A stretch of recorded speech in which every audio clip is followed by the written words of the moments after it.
तो आखिर में ये अंकेक्षक होता कौन है और इसका क्या रोल है और ये कैसे बन सकते हैं? लेखांकन शुद्ध रूप से हो रहे हैं कि नहीं? लेखांकन के जो नियम एवं सिद्धांत है, जो भी कानून है, उसको सही तरीके से पालन किया जा रहा है कि नहीं? अगर कोई चीज इसे कमी लगता है, कोई चीज खराब लगता है, तो ये उस चीज में सुधारात्मक कार्रवाई भी करवा सकता है। हेलो दोस्तों, क्या हालचाल? आप लोग कॉमर्स लिए होंगे और कॉमर्स लेने के बाद आप सोच रहे होंगे कि हम लोग क्या करें क्या नहीं करें। इसी बीच में आपने एक शब्द जरूर सुना होगा, कौन होता है ऑडिटर, ठीक है, जिसे हिंदी में अंकेक्षक कहते हैं।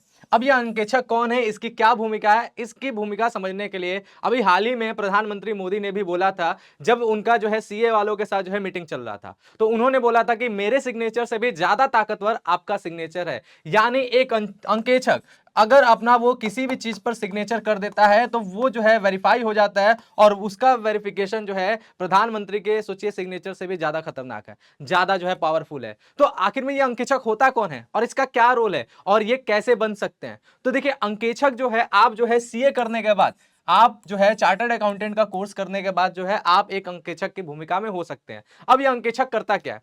तो इस अंकेक्षक के कुछ कार्यों को हमने यहां पर बताया है।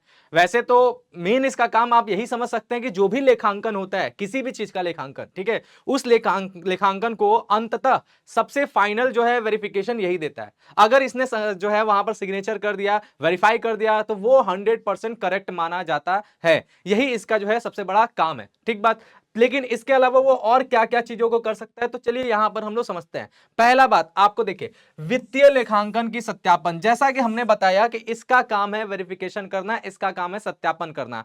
तो जो भी वित्तीय लेखांकन होता है, जो कौन करता है? तो देखिए, लेखांकन का कार्य करता है अकाउंटेंट, ठीक बात। लेखांकन का जो कार्य करता है वो कौन करता है? वो अकाउंटेंट करता है, यानी लेखापाल करता है। कौन करता है? लेखापाल। लेकिन इस लेखापाल द्वारा किए गए लेखांकन में क्या हो सकता है? कुछ गलतियां हो सकता है, कुछ जो है कमी हो सकता है नियमों एवं सिद्धांतों का सही तरीके से प्रयोग ना किया हो। तो इसे सत्यापन करने का काम, इस चीज को चेक करके वेरीफाई करने का काम कौन करता है? अंकेक्षक। तो अंकेक्षक द्वारा क्या किया जाता है? उसका सत्यापन कर दिया जाता है। और एक बार अंकेक्षक ने इसका सत्यापन कर दिया, यानी ये वित्तीय लेखांकन 100% सही है, ये माना जाता है, ठीक है। यानी लास्ट जो रिस्पॉन्सिबिलिटी होती है लेखांकन की, वो किसकी होती है? वो अंकेक्षक की होती है। बात समझे? इसीलिए बहुत ज्यादा जो है रिस्पॉन्सिबल काम है, बहुत ज्यादा सीरियस काम है, ठीक बात। इसीलिए इसके सिग्नेचर की ताकत इतनी ज्यादा है, ठीक है। नेक्स्ट बात किया जाए तो नेक्स्ट बात करते हैं कि नियमों एवं विनियमों का पालन।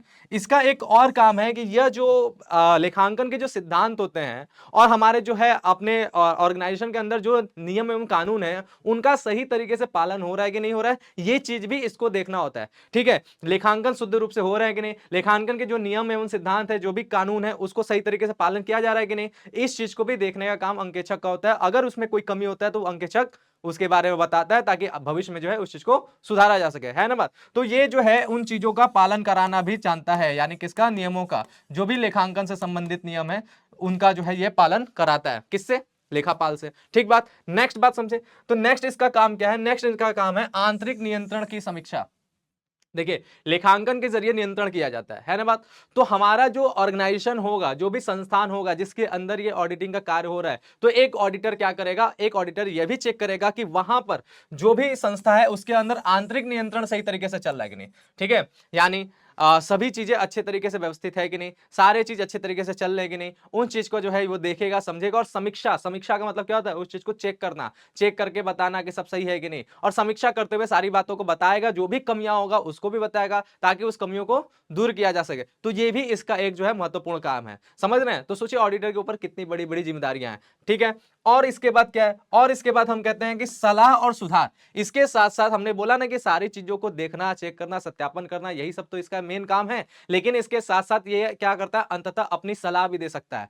और अपनी सलाह के तौर पे ये जो है ना, कैसा सलाह देगा? तो इसे जिस तरह से जो भी चीजें समझ में आ रहा, अपने मन से ये सलाह देगा, किसी भी चीज से दबाव में आकर के नहीं, ठीक बात। तो ये अपना सलाह दे सकता है और साथ ही साथ सुधार, ये जो है सुधारात्मक कार्रवाई भी करवा सकता है। अगर कोई चीज इसे कमी लगता है, कोई चीज खराब लगता है, तो ये उस चीज में सुधारात्मक कार्रवाई भी करवा सकता है कि ऐसे ऐसे चीजों को और सुधारा जा सकता है और अच्छा किया जा सकता है। तो अंकेक्षक की इतनी बड़ी भूमिका है। और सबसे बड़ी बात हमने क्या बोला कि यह पूर्ण रूप से स्वतंत्र होता है, पूर्ण रूप से स्वतंत्र होता है। इसका जो भी मत होगा, ये जो भी चीजें बताता है, ठीक है, जो भी सलाह देता है, ये सारे के सारे सलाह या फिर जो भी सुधार करता है, ठीक है, वो सारे के सारे सुधार ये स्वतंत्र रूप से कराएगा।